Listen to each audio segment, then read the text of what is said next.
Hey everybody, Trevor from Heart of It All House here. And first of all, thanks to everybody who's recently subscribed. I know we have a couple hundred new subscribers, and that was from some social media posts, so thank you guys, we appreciate it. I know we've been slacking on videos, so we're going to get on that. I was home from work for a couple days from traveling, and I just wanted to share this video and make the announcement that we bought a 2006 Dodge Sprinter van.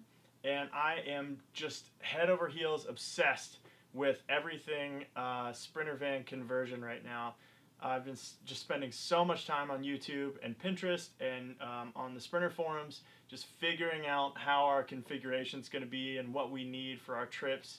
And yeah, so I just wanted to give you a tour of our van and show you what it looks like before and how we bought it. And then yeah, it'd be exciting to watch our progress as we convert this thing for all of our trips and adventures. So, check it out. So, let's take a tour of this thing. 2006 Dodge Sprinter 3500, dual wheels, 158 inch length. So it's the long one and the tall one for this year. And previous owner is a musician, put in these conversion van seats for some of the bandmates, and although they look terrible, they're actually quite comfy. But these things are coming out. Got the cockpit up here, pretty basic.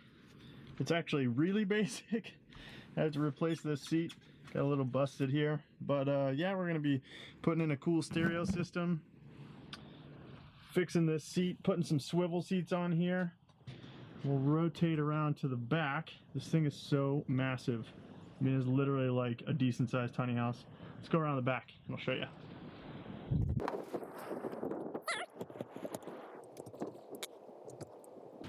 And again, I apologize. I probably picked the windiest day possible to film this, and there's lots of wind noise, so I'm sorry.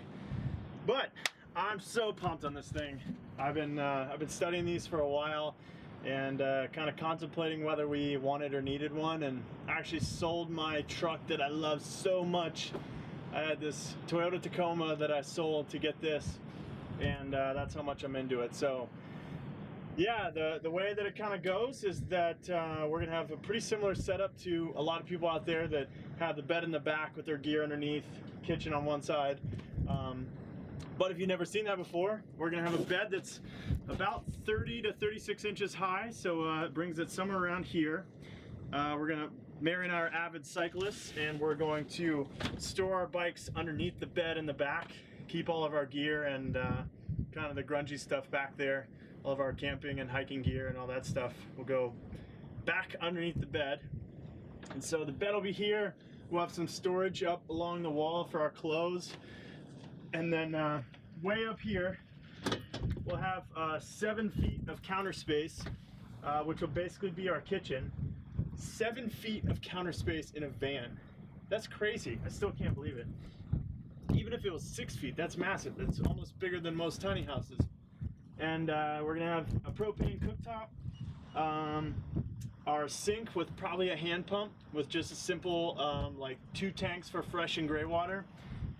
And then we'll have a low amperage RV refrigerator over on this side. It's kind of up high on a cabinet, right about there. And we plan on having roughly 200 to 300 watt solar panel kit with an inverter, so that we'll be able to charge our laptops, our camera batteries, and I think we'll really be able to live comfortably in here on the road. We'd like to go up to the Northwest and spend a few months at a time in Oregon and Washington and Utah and Idaho, and just sort of just roam and go to places that we've never been before. So I really think that this thing's gonna let us do that, especially living in the tiny house and having our expenses be pretty low, and living at the farm with my parents. We're fortunate enough to be set up to be able to go out for maybe a month or 2 months at a time. So I'm so pumped on this build. I've been researching so much, and I'm just such a nerd about all the tech specs and learning the solar setup, which I didn't know before. So yeah, I'm getting started. I'm gonna tear out all this stuff of what they already have in here, which is some factory paneling underneath. This is indoor-outdoor carpet, and I think it's just glued onto the wall, which I'm tearing that out. There's a little bit of insulation, but I'm going to be putting some sound deadening material, Reflectix, which is a type of insulation, and then we're going to clad the walls with some sort of wood, something lightweight and that's easy to work with, and hopefully somewhat budget friendly. And then yeah, we'll figure out the lighting and the solar setup, get all that rolling, and yeah, it's fun. So hopefully I'll be able to shoot a bunch of that and share as much of the journey as possible with you guys. I think you know, vans have already been super popular, you know, over the past few decades, but more so now with the tiny house movement, and people can actually live in their vans and travel wherever they like and do the stealth RV camping thing, which I think is awesome. So subscribe to our channel, follow along on the journey, like or comment below, and let me know what you think. If you have any advice or feedback or any other cool videos, please share in the comments, and see you guys soon.